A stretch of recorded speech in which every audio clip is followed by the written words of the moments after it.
I watched the clip of you and I think it was Rowan Ricketts talking about Indian football, and I won't lie to you, I came away and I felt a little bit ignorant because you were mentioning how big it is and how passionate it is. And me and Becky were talking about this earlier because me and Becky we work with people that have gone out to India to work. So they've come back and they've said, oh, they're cricket crazy and they love the Premier League, but at no point did they ever mention the Indian League. It never came up in conversation with anyone. And then obviously listening to you and Rowan Ricketts talking about how passionate these people are and the massive crowds, why does it get no exposure in the West? Do you think there's a particular reason?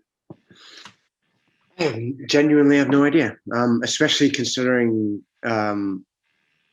Indians have a massive population in a lot of countries, like the UK, Canada. They're the two biggest.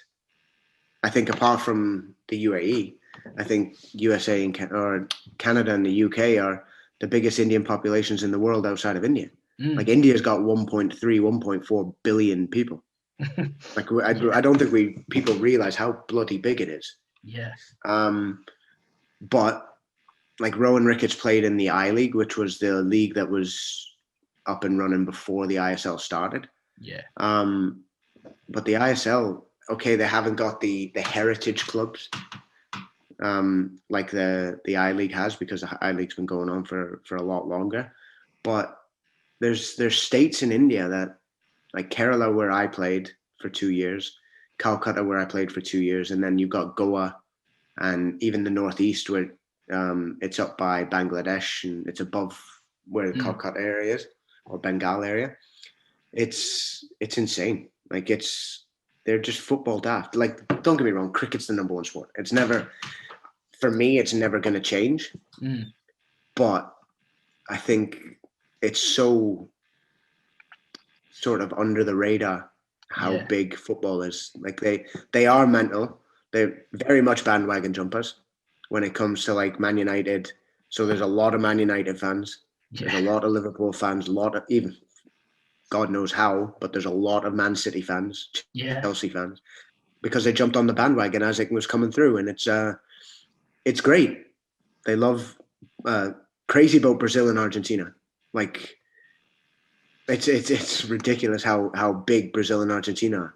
They just love them, but it is like it's for me, it's definitely the second biggest sport. It's never gonna really catch cricket because that's a national pastime and everything. But it's huge. They've got such a big following, and the only thing they're missing is the investment. They're getting it a little bit now. Like the City groups just bought the team in Mumbai. Yeah. So now you have Melbourne City, Mumbai City, Man City, New York City. So that's going to help, but they need other teams to do the follow suit and do it in other states. And I think once COVID settles down, I think you're going to get every club's going to have full houses for quite a while, because even if they're struggling, because fans are missing it.